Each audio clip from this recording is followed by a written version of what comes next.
know, we flashing back with the old school R&B hits before we go live. You know, some Jeffrey Oh Osborne. man. No, hey, I was blasting. I was bumping that Shalimar earlier today, so I Man, ain't you're mad not at you, ready. man. You're not ready for that. Come on now. You know, These youngsters that we around, they're not ready for El DeBar. Oh, you said Shalimar? Come on. Okay. yeah, El Bar, Shalimar, Gap Band, shoot. I was bumping all that this morning. I was in my '70s era, so You was feeling it. last '70s, early '80s, man. I was getting that in. I So love it. I love it. You was feeling. Listen, everyone. Team No Sleep, April 3rd, just after April Fool's Day. So we're not gonna tell no jokes. We're not gonna pull no pranks on anyone. But social impact of sport. We're gonna get it in, and we're gonna see what we can talk about. Welcome everyone to the show. Speaking of, we can officially start. Seniors in the building. Appreciate you, sir.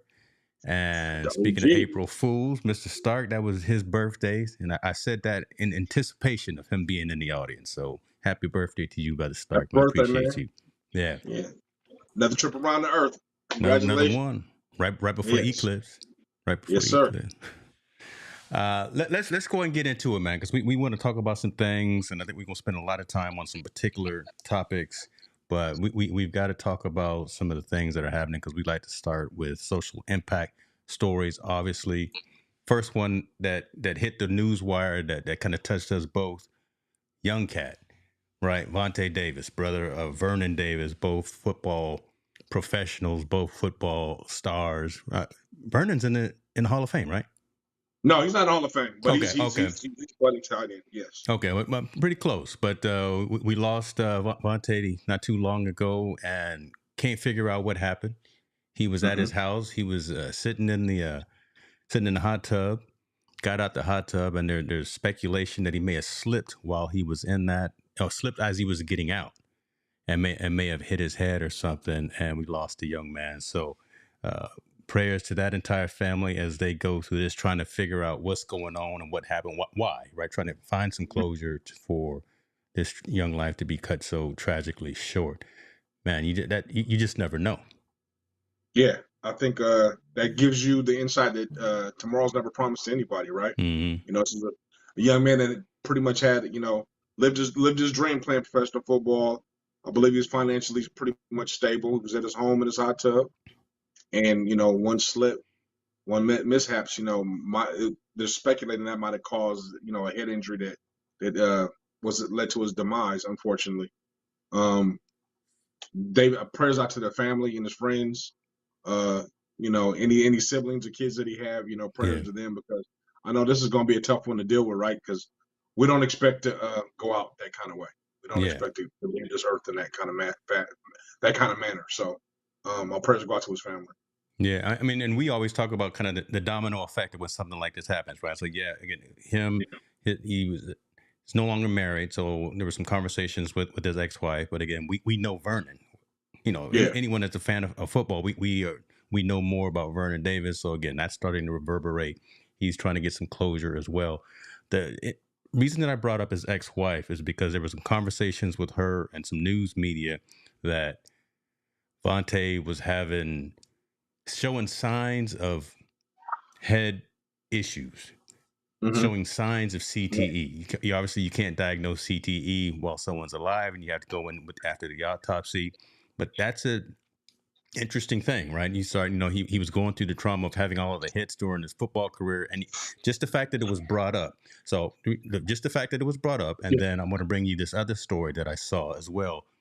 Three Hmm. young female athletes died by suicide. The thing that they all had in common: head injuries Yep. from playing sports. And I bring this up because I don't want to point the finger like football or something. These are female athletes weren't playing Hmm. football, but were also playing. They were bicyclists, they were snowboarders, so they did other things. But Yeah. It, it, let's it, talk a it little bit it's about this, man. the head trauma, right? The issue of Mm, head trauma, period. I don't know if people know this, but soccer players have the highest rate of concussions. It's not football players; it's soccer players. hmm Because they're constantly banging their head on the ball and doing those types of things and being checked around.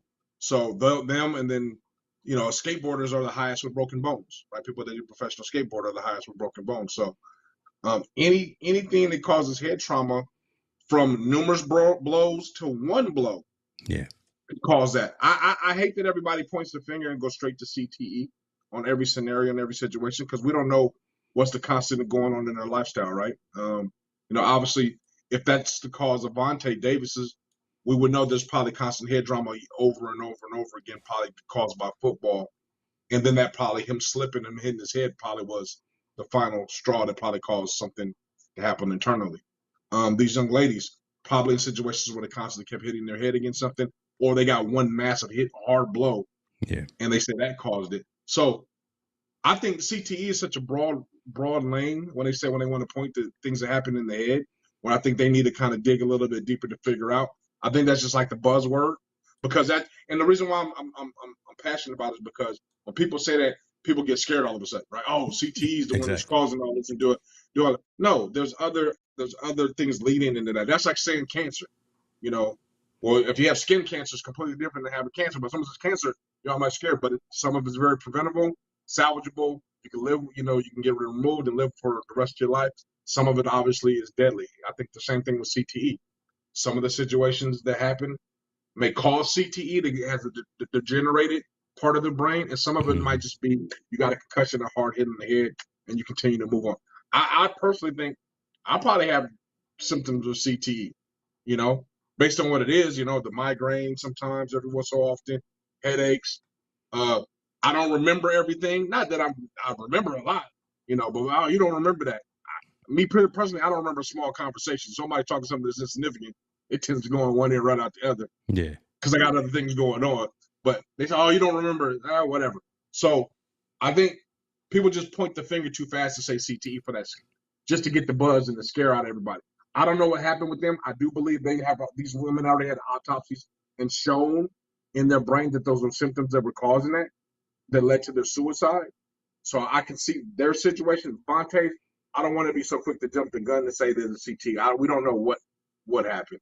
Yeah, I agree with you, and I think CTE is kind of that buzz trigger word, right? That's happening. But what was interesting about this story, right?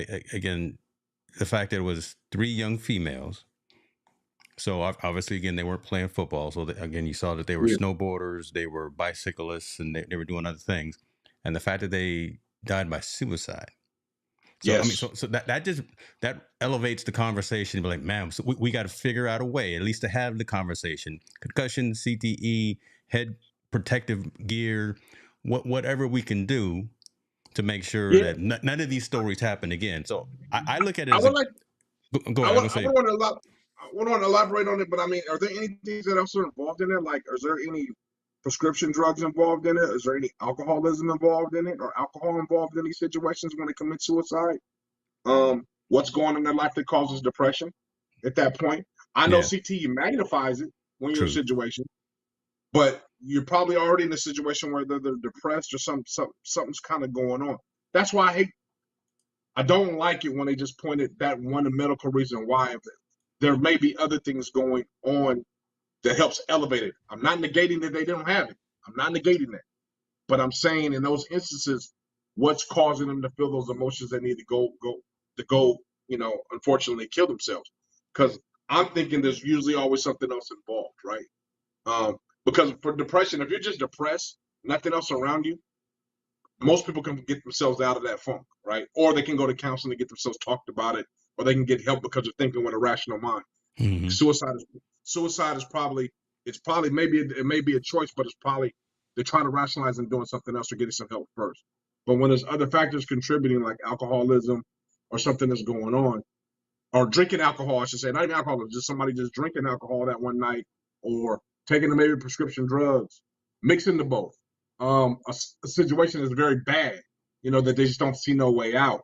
And for all them being ex-athletes, probably I know the trauma of stopping playing your sport.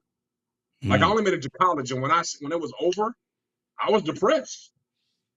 Looking back on it, I was very depressed. Like, damn, I can't play no more. Something I've been doing ever since I was a little kid, all the way to this point, and now someone's telling me to stop at the age of 20, 22, 23 years old. I can't play no more. It's over with.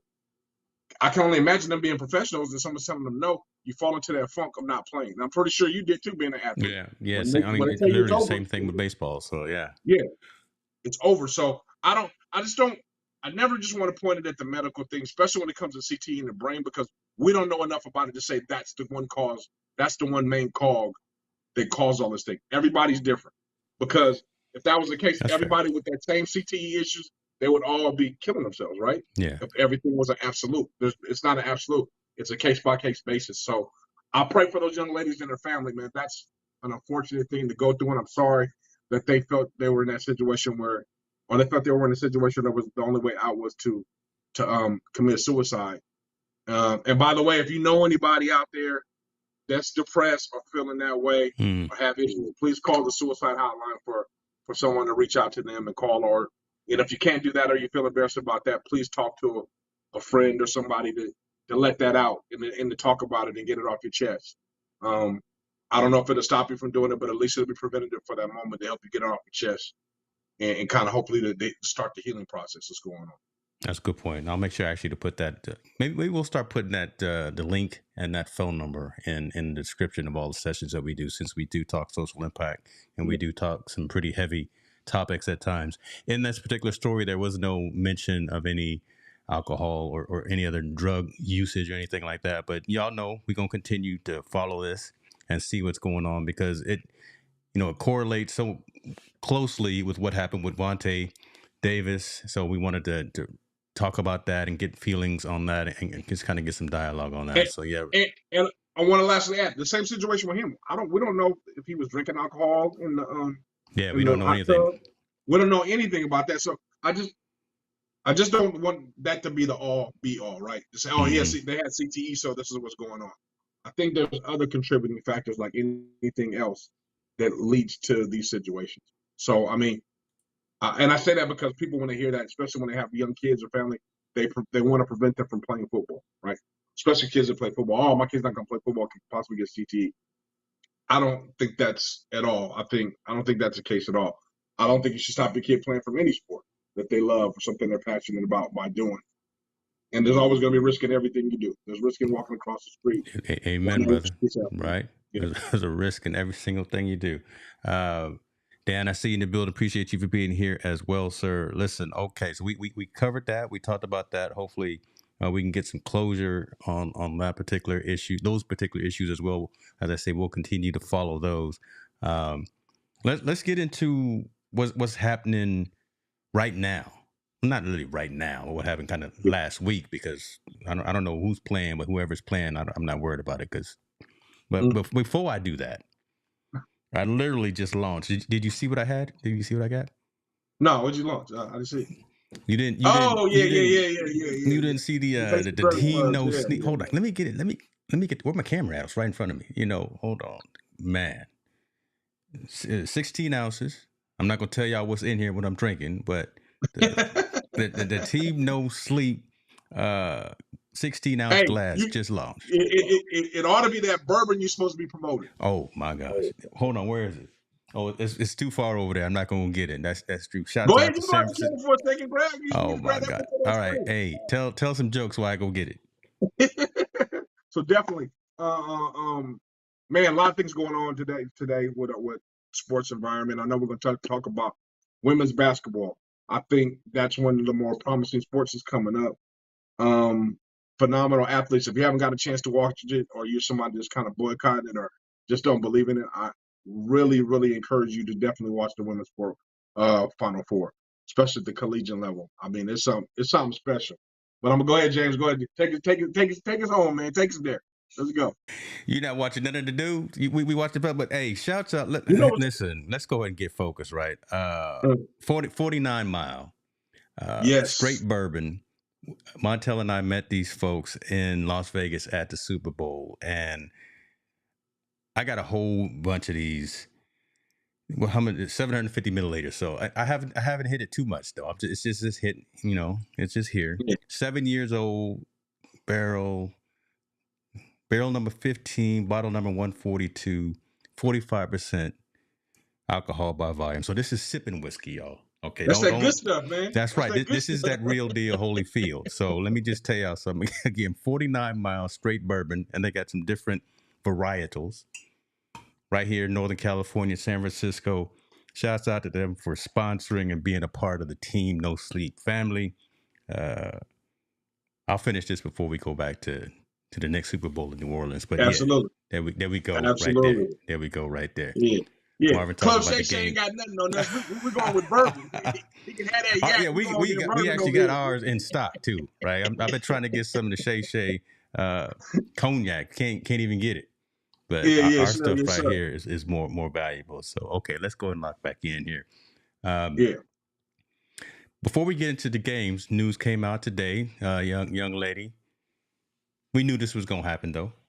Angel Yep. Reese said, "Listen, if we don't win, if we don't make it to the promised land again, I'm gonna go ahead and declare." She said she was going to make her determination known at the end in terms of either coming back for a year or going to the WNBA. Yep. We knew she wasn't coming back to LSU. Yeah. There's too much money in this NIL that she's getting already just by being a student athlete. She's gonna go ahead and go pro and get all the money. So officially announced that today and was doing a cover photo shoot for Vogue magazine. So what are your thoughts on this person announcing? Because there's been a lot of the other athletes that have said they're going to put themselves in for the draft as well. But this particular person saying that they're going to go. I think she's setting the tone, obviously, because she's arguably the best in college basketball, one of the best. I think for her, more so, she's had that year, right? She had the great last year's season when they went to the championship, and then this year, all the way from the beginning, it's been ups and downs. Remember, she got suspended for a while. I've seen the article, I read one of the articles where she said, or she actually said in one of her press conferences where she wasn't very happy with LSU right now, the way things are going. It's just been a really, really up and down season, battling injuries, battling her newfound success, right, on campus. There was even an article earlier how she didn't feel comfortable going to class anymore because of all the successes going on. So I think this wasn't a surprise to people that followed her and followed her journey. The good thing about her now that she's going to the WNBA, her and then Caitlin from Iowa, they're about to set the new tone for WNBA as far as salary is concerned and draft. I think this is they're about to break that $1 million mark. These are the two young ladies that are going to come in there. I think going to break that $1 million mark. That's been, everybody they kept saying, no, WNBA can't do it. They can't do it. And I told you. See, there he go. There he go. I kept saying how this is about to blow up. But now it's really about to blow up, and I think they're going to set the tone with the salary cap. I think they're going to set the tone with expansion, with expansion teams that are coming out. I think they're going to set the tone how WNBA is going to start to set themselves to be counterparts like their brothers, the NBA. They won't make as much, and they won't be as popular just because the way the metrics are set up now. But WNBA right now is about to get an infusion of talent, and these young ladies are about to set the tone. I think now it's going to be $1 million business. Now we won't be talking about how their salaries don't equate to those 6 and 7 figures. Now these young ladies are going to push it over the top. So Angel Reese is going to be the most vocal one, I think, of all of the young ladies that have declared for the draft. But you said something, I don't know if it was a slip, but Ice Cube reached out to Caitlin and said, "Listen, come through over here. I give you $5 million today if you come over here." Now, where do you think she's going? Where do you think someone? We already talked about Angel. Where do you think Caitlin's going to go? Okay. I think for Ice Cube, smart marketing, right? Smart marketing. You say you do it, and you put it out there just to get the buzz around the Big Three, because Big Three is about to come back on TV, so it's a good buzz. I think for her, and it's great. $5 million is $5 million. Again, it's going to set the tone for them coming out. If Ice Cube is offering $5 million for however many years, WNBA, what are you guys going to start offering? Because let's be honest with you, Reese and Caitlin going to sell out. They're going to sell out. You're going to sell out your stadium for the minute. Guess what? That's the bigger money. They're going to get TV rights because the fortunate thing, I'm going to tell you right now, this is the Jordan, this is the Michael Magic Johnson and Bird scenario. Think about it. They faced in college in the championships. They faced in college. They got the swagger too.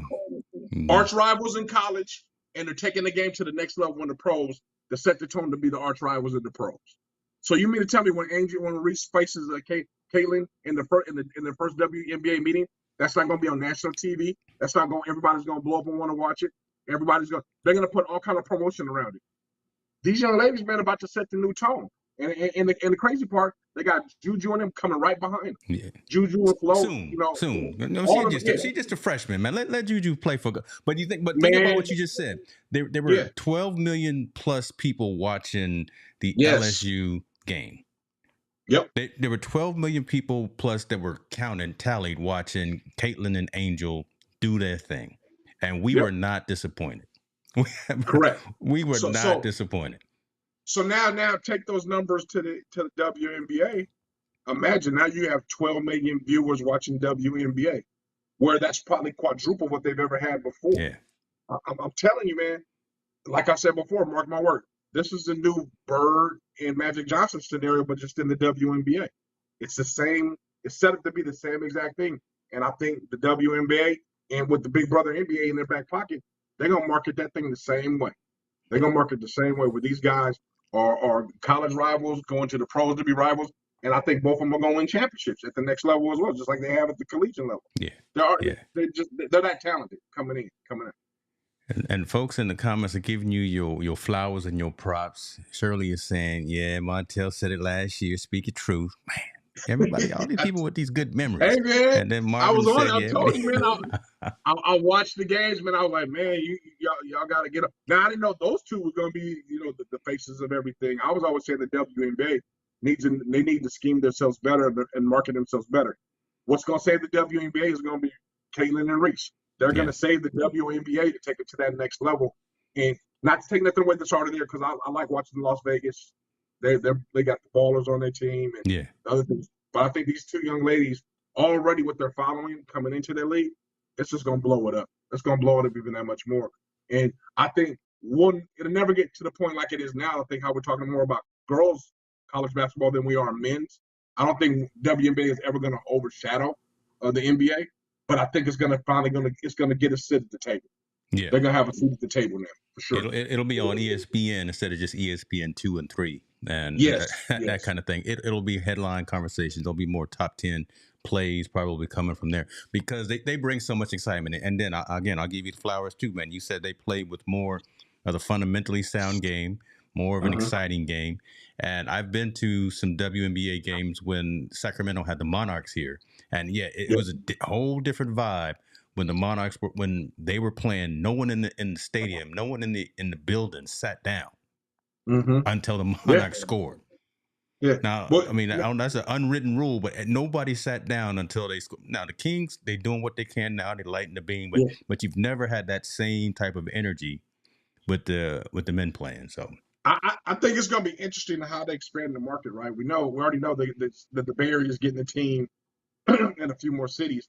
But now with this newfound fame, I think more cities are going to start to vibe to try to get themselves a WNBA team and resurrect to lead to be more. I think now, I forgot how many teams. I think there's 16 teams. I'm not sure how many teams are in the WNBA. But I think that number is going to expand pretty fast.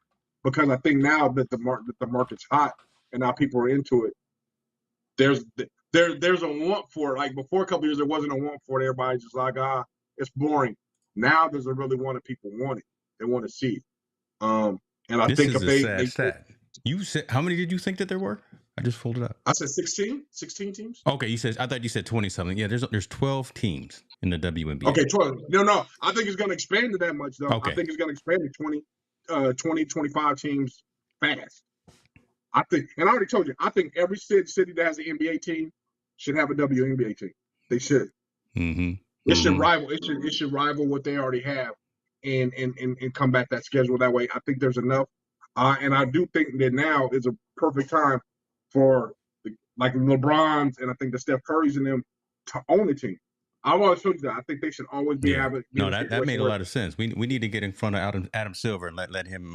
We need to get 15 minutes with the commish and talk about. Let me bring this comment up. There was a comment that came up here. Shouts out to you, Dan, for asking this question because again, it's a social impact type of conversation, and I wonder your thoughts on this.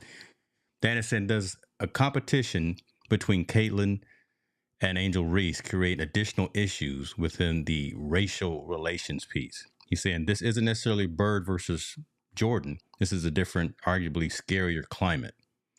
And I think you can bring awareness to calm it down. Obviously, we grew up in the era of Bird and Magic, right?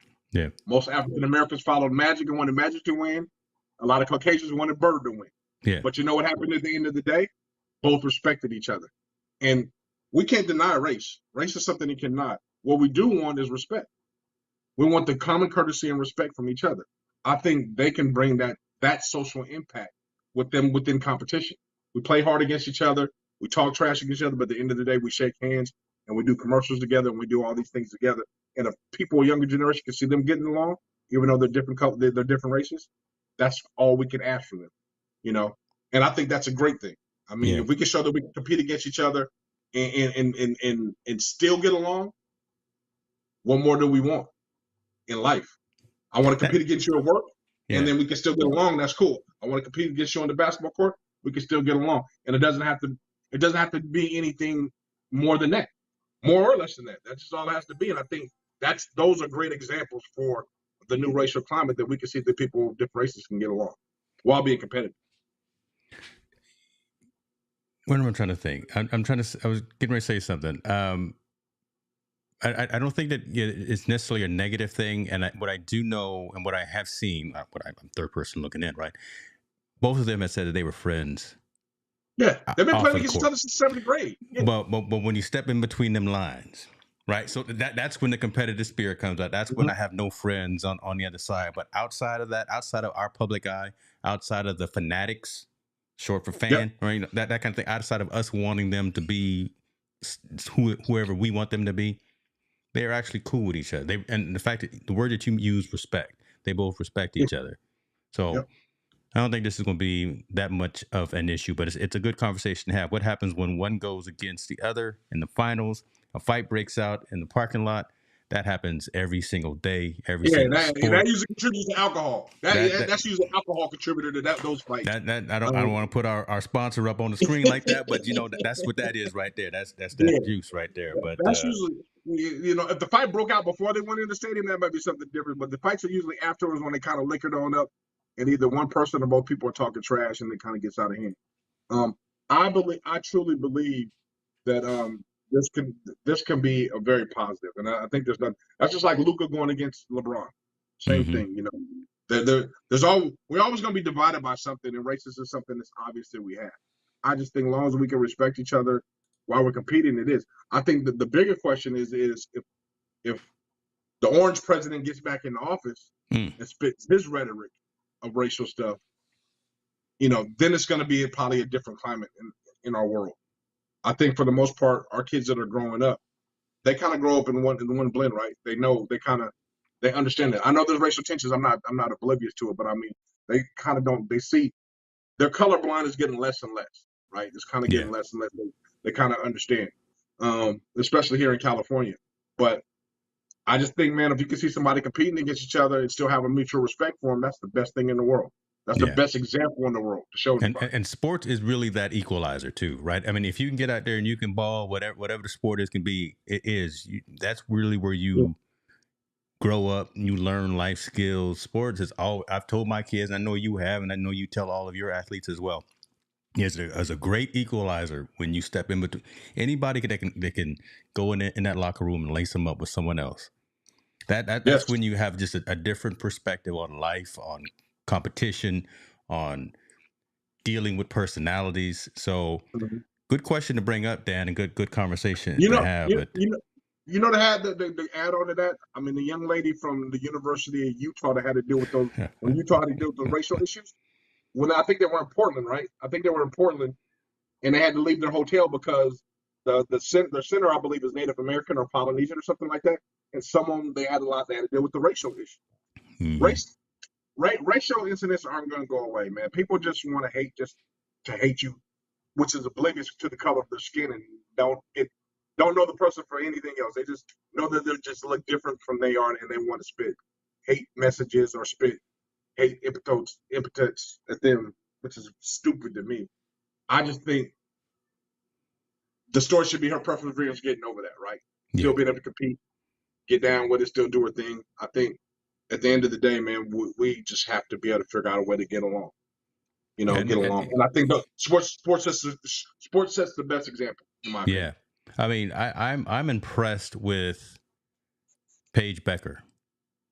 Paige Becker, I saw some old. So she's the guard on UConn. I saw some old clips of her. I believe it was last year at an ESPN Awards event. Yes. It may have been the ESPYs, right? And she came out. If y'all haven't seen that, again, I'll put the link in the comments and in the Yes. description as well. She got up there on stage accepting this massive award for her role in college hoops, in sports in general. And she came up there and said, "Listen, I'm a white girl in a black woman dominated sport. And I'm up here getting all of this recognition." I'm paraphrasing. Someone needs to pay attention and recognize and give some shots out, give some love to these black ladies, these black girls, these black athletes that are out here setting the mark and setting the standard. And she put everybody on blast. Little Paige Becker, and she a baller too. Listen, Paige Becker, man, listen, she nice, man. She gonna try.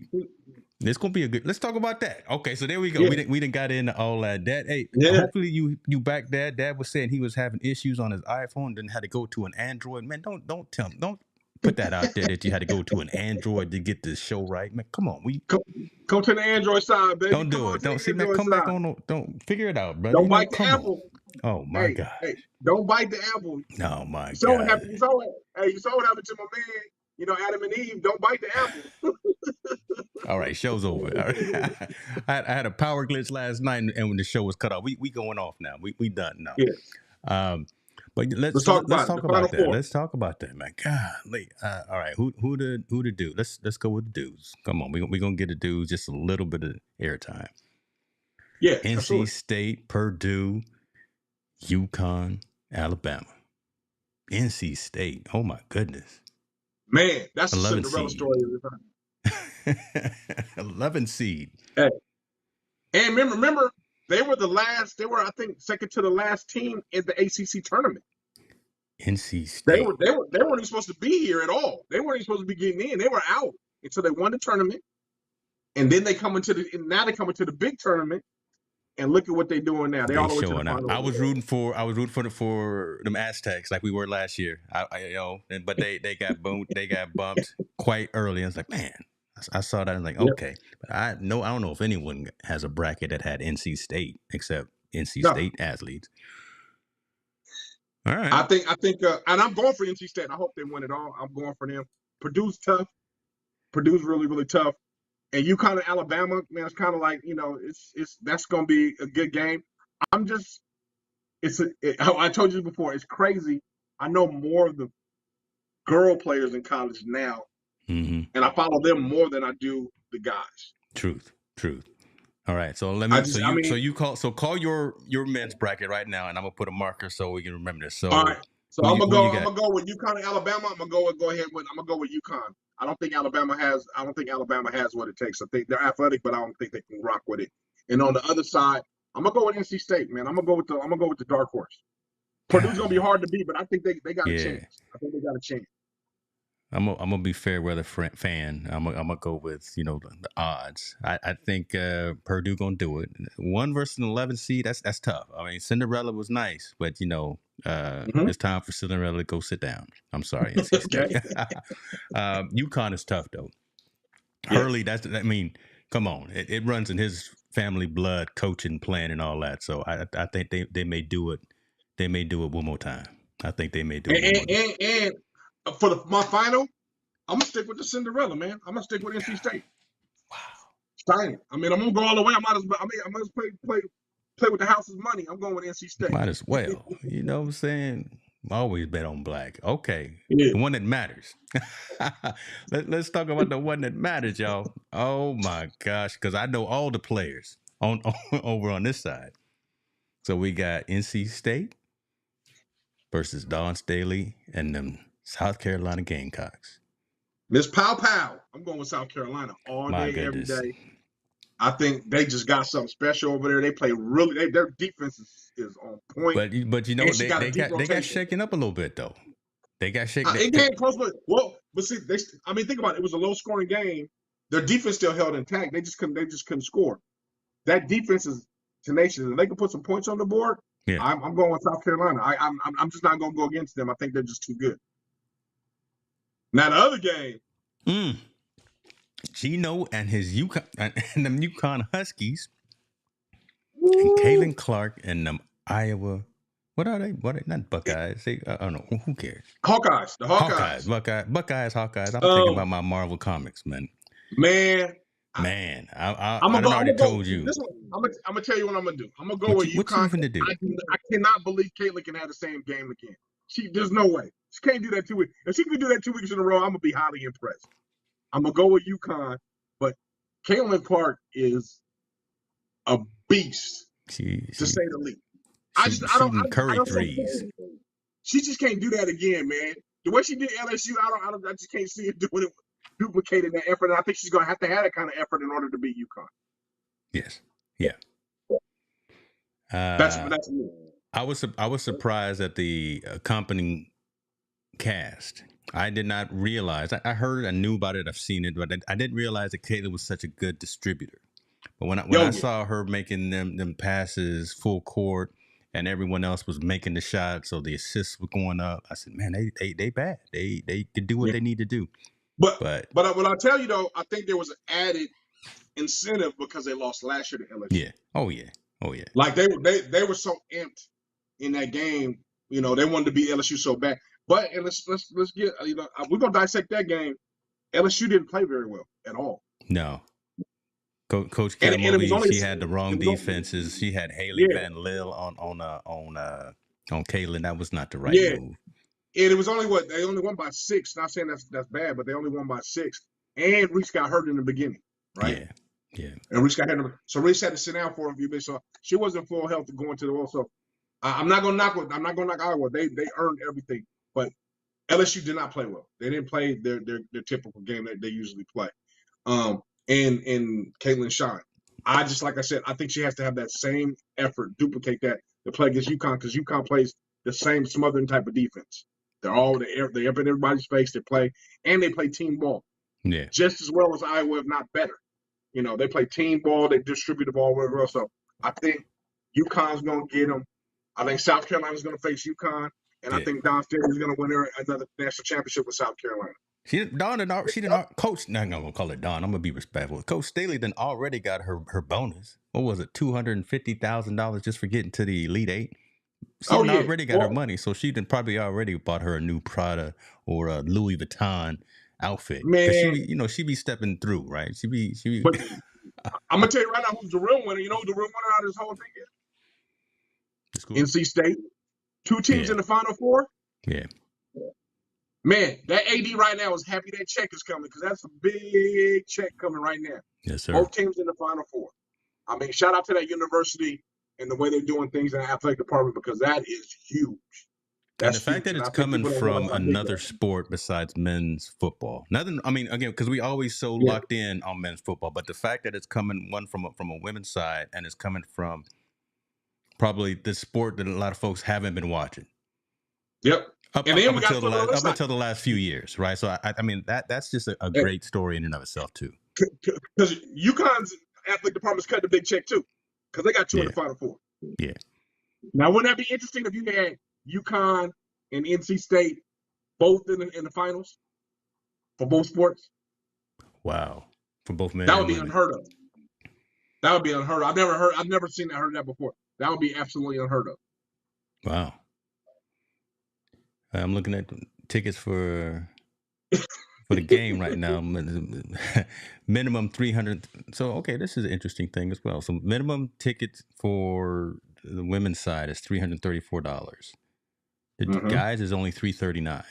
So, parity there. There's parity there, but again. Well, you're playing but I think they're playing in different size stadiums, though. I think they're playing in different size stadiums. Let's see, the guys are playing in Arizona at State Farm, and the women are in Cleveland at Rocket Mortgage Fieldhouse. Okay, so both playing in big stadiums. Okay, I'll take that back. Yeah, they're both playing in big stadium. Okay, cool. That'll work. Man, this is the year, girls man. cost more than the boys? Wow. This is the year, man. Well, no, they $4 less. They $4 less. Oh, $4 less, man. I told you, they didn't cut up, man. But they're selling more merch. There's more Caitlin Clark jerseys and Paige Beckett jerseys probably leaving than whoever. I know number 41. I think that is on NC State. But again, I don't know his name. The big dude. I don't know the name, but we'll see what. And shout out to Indiana State. Indiana State balling in the NIT. I don't know if you guys watch the NIT, but the dude with the glasses, big old guy from Indiana State, Dude's a baller. He's a big baller, big old heavy set guy, but he can play. He can definitely play. Okay. Maybe we should tune into that. Show some respect for the NIT. NIT. Yeah. No, next year we'll worry about them next. Nah, man, because you know why I say nah? Because those kids work just as hard to get into to play in the tournament outside. And to be honest with you, Indiana State should have been in the big tournament. They were 30-3 for the year. For some reason, they didn't get the nod to get in. But they can. I'm telling you, they can play. I'm telling you, they can play. They can play really, really well. I think the NIT gets a knock for not competing with the NCAA because they get so much coverage. But NIT has a really good basketball players. And what I would think, and this is me again, I always think outside the box. I would wish the NIT would let Division II teams participate in it to see how good their talent is comparable. That's a good thing. Yeah. And shout out to Minnesota State, Mankato for winning the Division II basketball championship.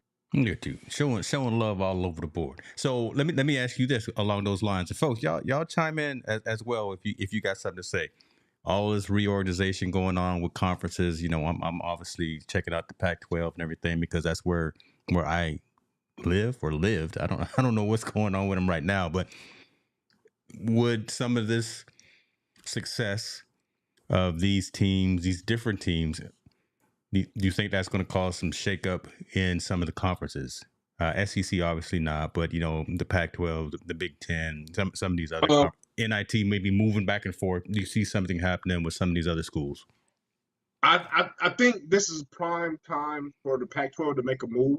In my opinion, with the realignment, I think right now they only currently got the two teams, Oregon State and Washington State, that are left in there.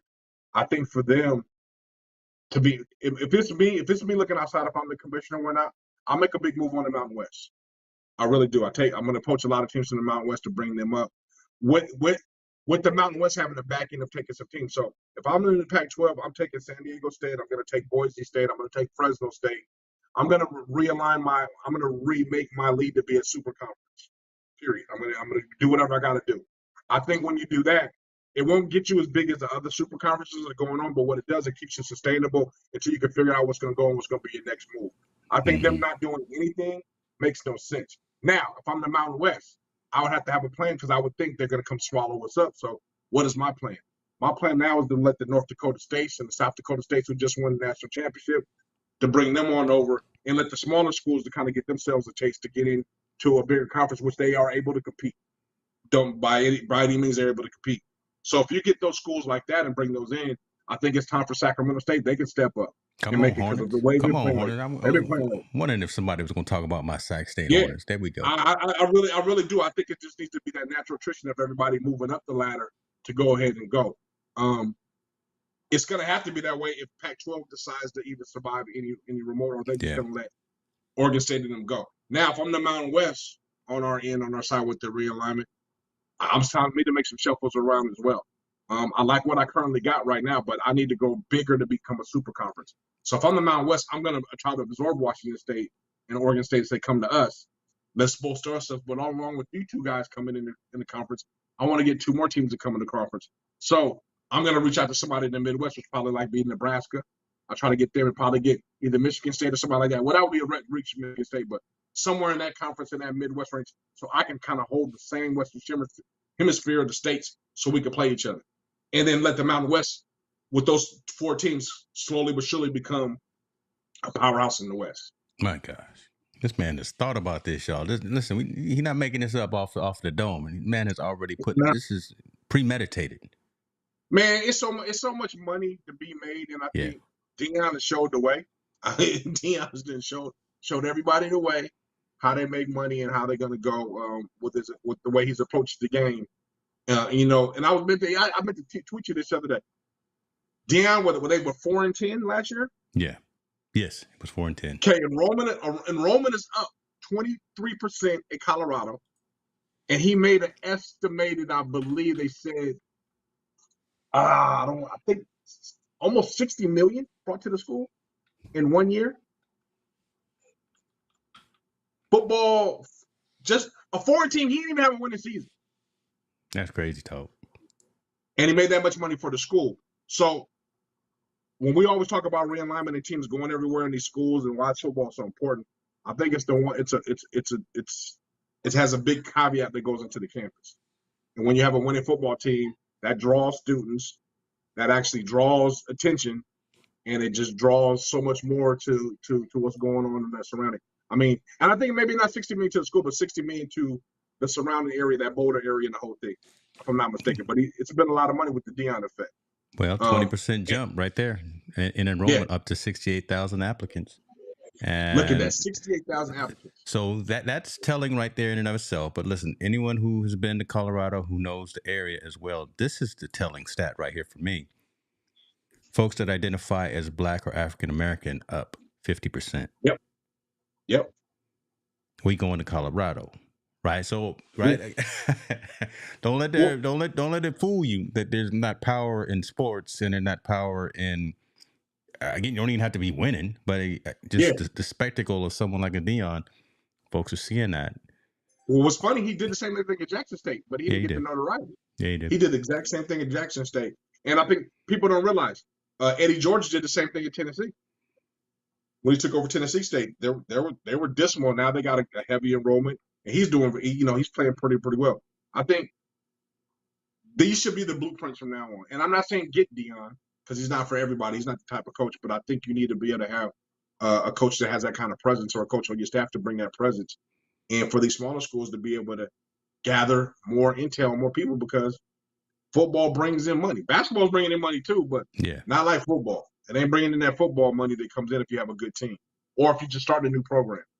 They should be able to bring it in. So I'm hoping, man. I'm hoping that Mount West get their stuff together, or the Pac-12 gets their stuff together and figure out a way to realign it, because it'll be a shame if we lose, if we lose the Pac-12, because the Mount West won't be taken seriously to become to be a super power five. Yeah, I don't like that at all, right? Because again, I'm personally invested in that right there. So hopefully that flushes itself out. My question to you is, what is the Pac-12 commissioner doing? Man, if I knew where the man lived, if I knew where Cat lived, I'd go knock on his door, man. Because it just does not make sense.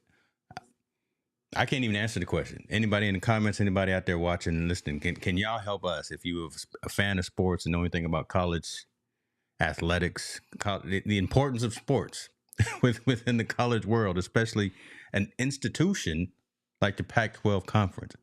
That in and of itself is an institution, and let that completely fall apart like it is right now to be down to just two universities. And talking about falling apart, we got to shout out College of Notre Dame, Antelope Valley College. There's one more, but definitely those two programs those two schools just shut their doors. They closed their doors completely, which I have no idea how a university folds, completely folds, especially the Antelope Valley one, because they're NAIA team school, and their basketball team made it to the NAIA tournament and they couldn't go because the school closed down. So, we got to watch where our tax dollars and stuff going for these schools, man, because I don't understand how they can under budget or underfund where they have to close the doors, especially when college students are paid their tuition. Yeah. Man, that's outside of the realm of just sports. That's when you think about it, that's the whole school. University of Antelope Valley closes the campus. Faces shut down. Yep. And College of Notre Dame just did the same thing. They closed their doors. There's another school, I can't remember the name. There's one more that did the same thing. But the bottom line is, we talk about social impact. This is social impact. Yeah. There's at least a minimum of probably 4,000 to 5,000 kids that go to that school that are now displaced. They don't have a school. The whole athletic program is dismantled and gone. Those kids are probably on scholarship. They got to find a new home and find a new place to go. One, they got to find a place just to go get educated. If you're out of state, you got to find somewhere to go live. I mean, there's a whole big dynamic that's going on based on them closing these doors. And the fact of the matter, College of Notre Dame, and neither did this school, I think, give these kids any kind of warning. Like they just closed. That's crazy. So, I mean, that's terribly sad. Not just for the athletes, but for everybody. And you know how that impacts our communities, right? Yeah. That's 5,000 kids that might not even have the opportunity to go to another school, right? Depends. They can get in. Yeah, because there's not going to be a special list that they get, and they're not going to put on the short pile, right? There's still, Yeah, if you got someone like Colorado getting 20% more in enrollment, they're not going to get pushed to the top of this list because this particular school closed down. Man, yeah. that's a hard one to And to swallow me, right there. to me, I don't. I have a. Hmm. We bail out banks, we bail out airlines, we bail out all these other places, but we don't want to bail out education for our young adults. That's the disheartening part that when I look at those things, like, wow, we give all this money to these other entities that still are in the red. They haven't bounced out. We bailed out the housing industry when they were all still in the red, and yet we have no one that wants to come in and save these universities. We Wow. have no one that wants to come in to step up and help these young people still continue their education. That part to me is disheartening. And the fact of the matter that's happened not only in California, which is expensive, but to other places. You know, he says they took the money and ran. I'm not quite sure what happened, but if that's the case, then they should investigate it and go, but not close the school down. Investigate it, charge who took the money and ran, or who mishandled the funds, Yeah. and then go in there and realign the university, because you're impacting a lot of youth. Like I said, that's probably about 5,000 people that are displaced at both universities. So that's 10,000 kids that are displaced. And then that domino effect that I keep talking about. I mean, everyone that's the students, families, the workers, right, and Yeah. anyone that the janitors, right, everyone that's impacted by this. When you kind of forget about that piece right there, and we just look at that Yeah. one number, but whole The local society, whole hotels, the community. restaurants, everything that's around there, Yeah. surrounding that area is affected by it. So it's kind of sad. Like I said, I have a hard time digesting, I should say, or thinking about why do we bail out these other industries, but no one comes to the rescue of education in schools. Why do we bail out the automotive industry instead of education? Yeah. Well, I don't. And if anybody has an answer, please feel free to share with me, because I don't get it. I don't understand it. These are universities. These are schools. And I also read somewhere there was a high school that was closing down too somewhere. But how are we closing down education outlets? But we're not. We're bailing out places, banks, people that already have billions of dollars. We're bailing out other industries that already have billions of dollars. We're bailing out the airlines because no one was flying because of COVID. So we have to give them money to sustain. Mm-hmm. We do all these things. We're printing money to go over to Ukraine to help them. God rest those people that are affected by it. But we're doing all those things, but yet we can't help people that are educated. They're trying to better themselves. Kids are trying to put themselves in a situation to be our next generation of workers and employees and employers. We just taking money away from them, or not even giving it, just let them go by the wayside and figure it out on their own. I think that's unfair. I really do. It's not right. I'm more of a fan, honestly, of take care at home before. But again, we don't have to have that conversation. But I agree with you. And like Shirley is saying, what is going on? Where's the bailout for the schools? Where Yeah. I'd be open, and I'll drop it at that. And I'm not going to get into a politics. I'd be open to a conversation of paying X number of percentage more on gasoline if it meant Antelope Valley didn't have to close. I got one better for you. Think about this. If they added $1 to everyone's property taxes in the state of California, and that went just to educational and athletics at the college level, there would be no financial issue. $1 to everybody's property taxes. Where's all the money from the lottery at? Where's it? Okay, but see, we now we digging into the week. But see, right, where's all this money from the lottery? Everybody want to be a billionaire and paying the lotto every week. Where's the that money? money was supposed to go to state education, right? Yeah. I see some schools getting it, but I don't see a lot of schools being improved. And we could talk about Oakland and San Francisco right now. Those schools aren't getting improved. Where's all that lotto money going? But better yet than that, if we want to save things, and I think specifically at the college level, because these are the kids that kind of made it out of that situation and going to the next level, if they charge everybody $1 on the property taxes, I won't miss $1. If they charge $1 everybody property taxes, so that's specifically going to universities, to fund universities and fund situations like that. Why is that not a suggestion of being done? I don't even understand why we'd have to vote on something like that. Something let it be written, let it be done, right? One of those kind of things. Something so small and so minor that can help so many. I mean, $1 on the property taxes, that's $2 a year that we can give. We have over what? How many people live in California? Damn near a billion. Out of that billion, at least we know at least 3 million own houses, right? Have it So come $3 out of your million on taxes, housing. which you have filed already, which are due in 2 weeks. Have it. Okay. Yeah, See, again, we we armchair quarterbacking it, but again, yeah, there are solutions to this, and the answer is not shutting down education. The answer is not kicking kids out on the street. That's literally what's happening. That's not the yeah. answer. And the problem that I have, so all these people that are listening to us, no one, or not a lot of people even know about the Antelope Valley store. It's like it got buried. It got buried somewhere. Like no one is even talking about it, which is pretty damn sad. Oh, we talking But about we'll it though. talk. But we'll talk about everything. We'll talk about Diddy all day, right? We'll talk about Puffy and his situation all day. These are 5,000 misplaced kids at this university, man, that deserve. They paid for their opportunity and they got shut in their face. Their education was paid for. Their financial aid was given to that school. They were paid for and they got shut in their face.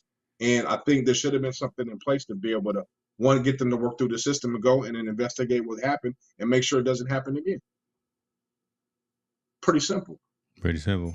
Shirley saying, why don't professional athletes throw some of their money to help some of these schools in jeopardies? And I think some are, right? Again, we don't want to stereotype and say that some are. I mean, some are more vocal or more out with it. LeBron's out there building schools, doing his thing. And I know that there are other athletes that are out there doing something as well. But that's a good question. If you have abundance, how many of your Okay, I'm third person talk. How many of your generations need to be taken care of? Why can't you give something to this generation? Can't you give your ties this year? I feel torn between that because athletes get asked to do so much for so many because people have the perception that they're rich. I think education is all of our problem. It's not just theirs to solve. And I know that's not what she meant. I think it's all of us should be contributing to make that happen. So I'm saying I don't understand why you can't charge me an extra dollar or a quarter or extra 50 cents on my property taxes that I'm obligated to pay every year, twice a year. And that fund just specifically goes to make sure these types of things don't happen. Now, the one thing you got to do is hire somebody that monitors and it's also not a thief. That's true. So they can monitor that money coming in. But if that's done by the state and that's done by the people in Sacramento and California, they say, okay, we got all this money that comes in that's directed towards that. It should be allocated the right way, and schools should be able to pull from that fund to help themselves out. The local high school is our problem, regardless of want to believe it or not. It's us. We have to pay for it. I know we pay for it in our regular property taxes, but okay, we're taking care of the high school level and junior high and elementary. Let's take another extra dollar to take care of the colleges. In other words, and you saying don't hire Ohtani's interpreter. Yeah. To manage his money. Somebody like that. Which he gonna mess around. If you want to talk about that, man, I don't know, man. That situation, we'll talk about it later on. Man, you got me in a good mood about talking about education. Now you want me to get me on Ohtani. I told you I was gonna pick at some scabs. I was gonna try to stir up some conversation, but that's what it right there. But my answer to all that, though, I think we should all. It should be something that helps. Or like I said, if you want to take another extra dollar out of that to help the homeless, do that. But I mean, if we can grab a few pennies from everybody, it's just as much as some athlete giving all his money and he feels resentful towards whatever. Because it's all of us a problem. It's not that one person's athlete or those two people's problem. I think even if they have to give some money too as well, it should it should be designated. I don't want to go into no pot where everybody it needs to be designated for a specific cause. Yeah, no questions. This is going to EDU. There's no questions that this is going anyplace else. This is going to help this elementary, this high school, this college, whatever the case may be. You're right. Yeah, and it's like I said, that's $6 million a year based on the people that own houses in California. There's over 3 million. That's 3 million homeowners, and there's another million business owners. Think about that. Everybody has to pay property taxes. Everybody have to pay $2. No one will argue. Nobody will. We'll want to argue. We'll want to argue, but we're not going to argue. We're not going to miss 8 quarters. Man, you're not going to miss 8 quarters. You spend that on a latte in a cafe. I mean, you spend that on Starbucks. Tell the truth, man. Go ahead and make it plain. That's a Starbucks right there. Make it That's plain. That's a 7-Eleven Big Gulp. That's 2 7-Eleven Big Gulps gone. So, bro, I mean, everybody can afford. Everybody that has a home, I would think everybody that owns a home can scrounge up enough to pay $2. No one would notice the $2 on their property tax. Just like they never noticed dude they took a penny out of everybody's account. No one notices that thing, and it doesn't affect our everyday livelihood, right? It's not that much, and it's designated straight for post high school college funds. I will skip my grande flat white for that right there. I mean, there it is right there. You see? Okay. Absolutely. All right. Now your boy. I see. I want to know. Okay, let's shut that one down. Let's go to your boy. I was gonna say because I see your screen blinking. I didn't know because a lot of time when we start talking about these issues, you know, three letter acronyms start calling. FBI, CIA start calling, trying to shut us down. We y'all who've been around with Team No Sleep for a while, you know when we start getting into these deep conversations, internet goes down, earthquakes, eclipses. You never know what's gonna happen. I'm gonna knock on wood. Hopefully. So what you want to talk about? What you want to talk? Let me make I think, man, come on now, get into it. Interpreter situation. Yeah. It's a little bit too convenient to say he didn't know that his boy stole $4 million. That does. I don't know nobody that's missing $4 million. And I know he just signed $1 billion contract and all that stuff. But anybody knows they pockets when $4 million is missing, right? And the fact of the matter, they said it because it was gambling. That even raised another red flag for me. Like, I think, and this is me. I could be wrong, and I really don't care if I am. Mm-hmm. But I think old boy was making bets for him. I do. I think old boy's making, and he uses the language barrier to where ignorant is bliss, right? Because we don't know. That's just my problem, right? That's me. Wait a minute. Say that one more time. I think he uses the language barrier. No, say before you said that, and I'm gonna hit you. Because ignorance is bliss. Ignorance is bliss. You can record me 5 times. Ignorance is bliss. So since we don't know what he's speaking and what he's saying, and we're just dependent on the interpreter, we just say, we're assuming that he's right or wrong. But I'm telling you, I can't see nobody embezzling $4 million from anybody without them knowing.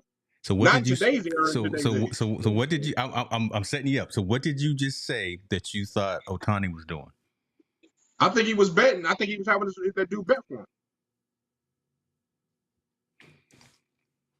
Why? Why do you ask that? Let's put this up here on the screen just now. I can't see the whole thing. I'm sorry. Shohei Ohtani caught place. Wait a minute. Hold on. Wait a minute. Let me make sure that this is right. Never mind. Make sure your source is right too. No, I did. So cut. It came out on April the 1st. It's an April Fool's joke. I hate April. The only thing I like good about April Fool's or April 1st is Marvin Stark's birthday. I thought I'm gonna cut this out of the whole show. I thought we was about to get him, boy. Never mind. No, this is an April Fool's joke. I don't think I think there's some truth to that. I really do. I really don't think in today's age, and that's been his interpreter for, I think, 2 years? Granted, I know the interpreter was lying. He didn't really go to the school he said he went to. He didn't have all these things he said he went to and all that. But I'm telling you, there's no way you're going to have a guy that stole $4 million living this lifestyle when you know you're only paying him $50,000 a year. How's he living in a mansion and you're only paying him this much?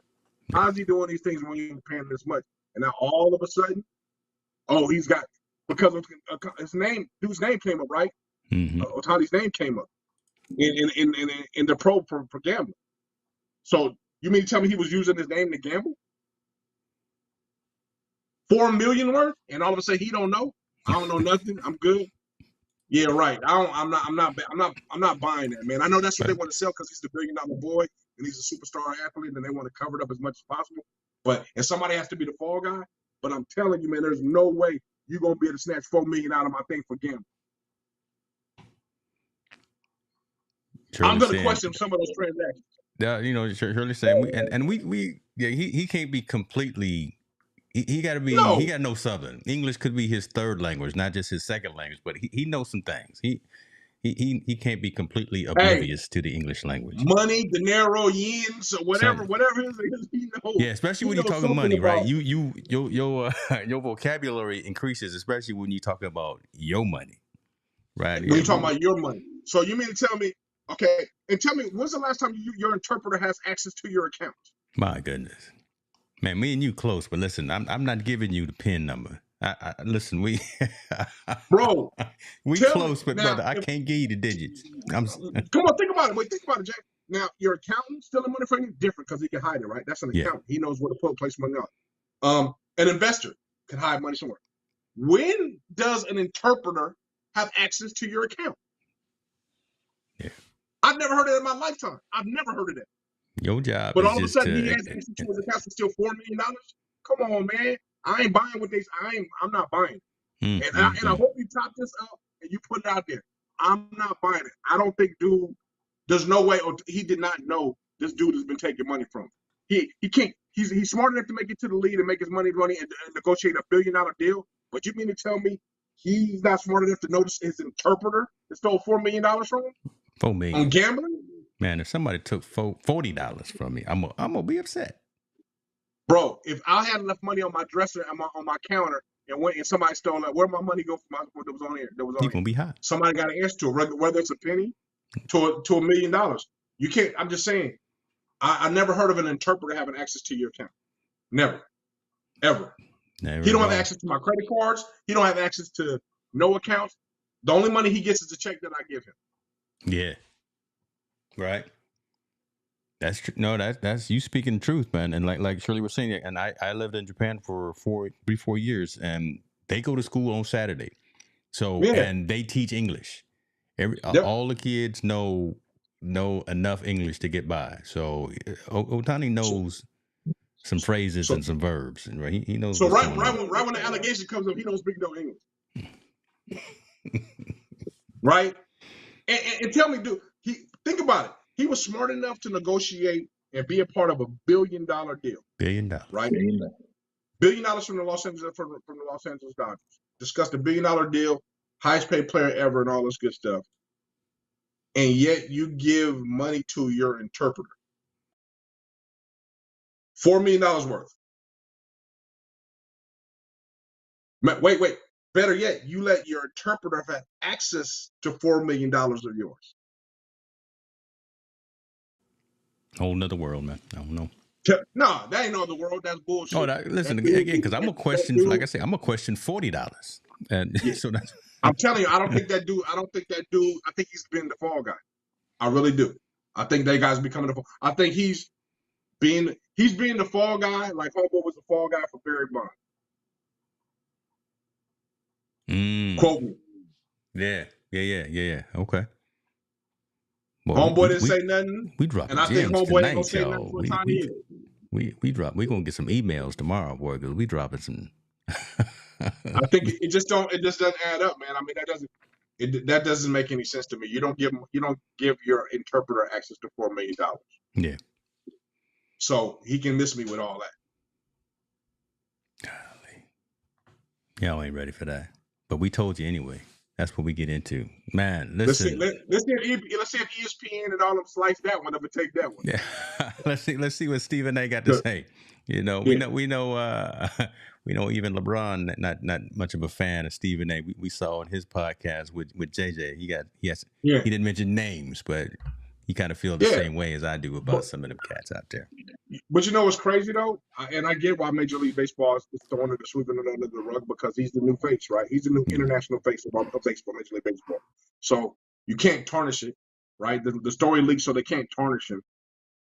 But I mean, don't play me for Boo Boo the Clown. I'm not that person, man. There is no way I would think him or his team or his family or whoever his surrounding circle is going to let a freaking interpreter have access to $4 million.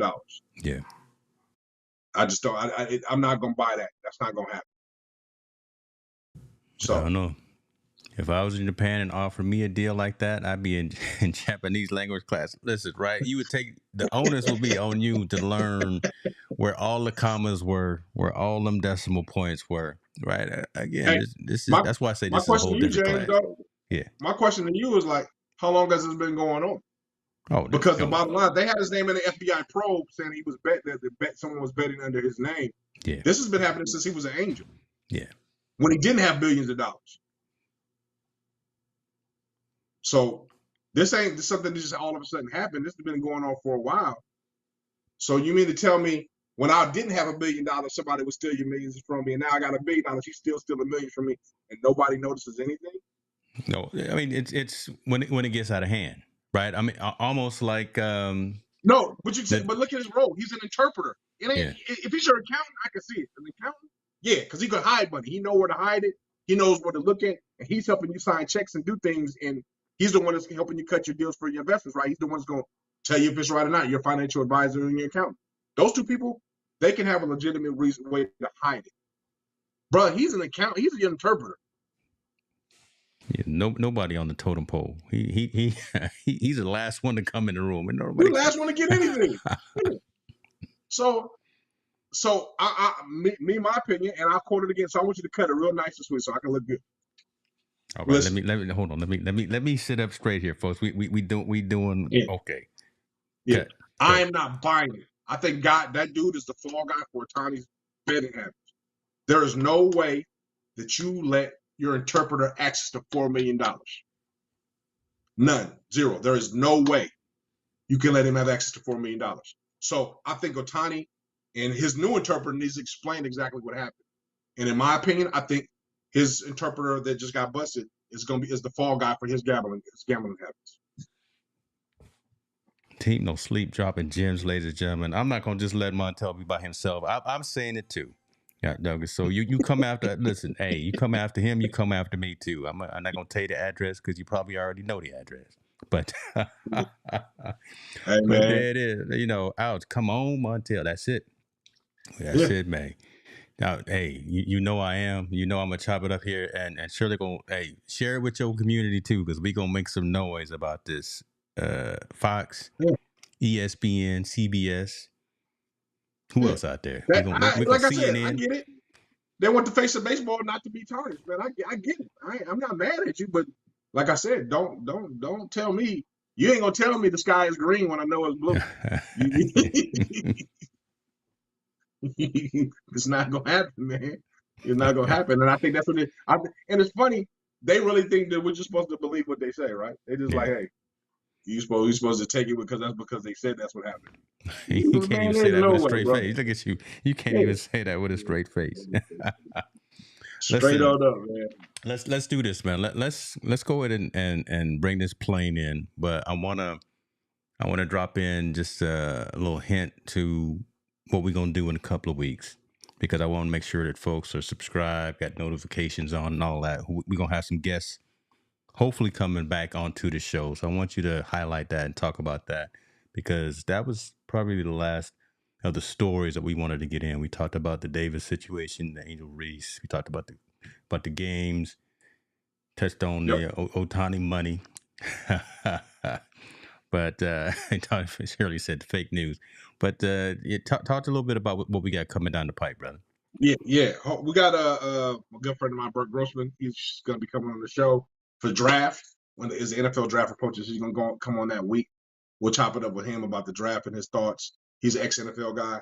Also, I'm trying to coordinate for Dr. James Holland, a psychiatrist extraordinaire, and I'm trying to get another friend of mine that's a police officer to come in and talk about the state of the mind that's going on in some of these urban communities like Oakland, and that the bipping phenomenon and all that stuff, just to kind of give us another perspective and how high school sports can help us kind of hopefully curb it or not, basically. So I want to make sure we get into that conversation and get different people's perspectives and look through their lens from not only a medical standpoint, but also somebody who's on the other side of law enforcement to kind of give us a better perspective of what's happening.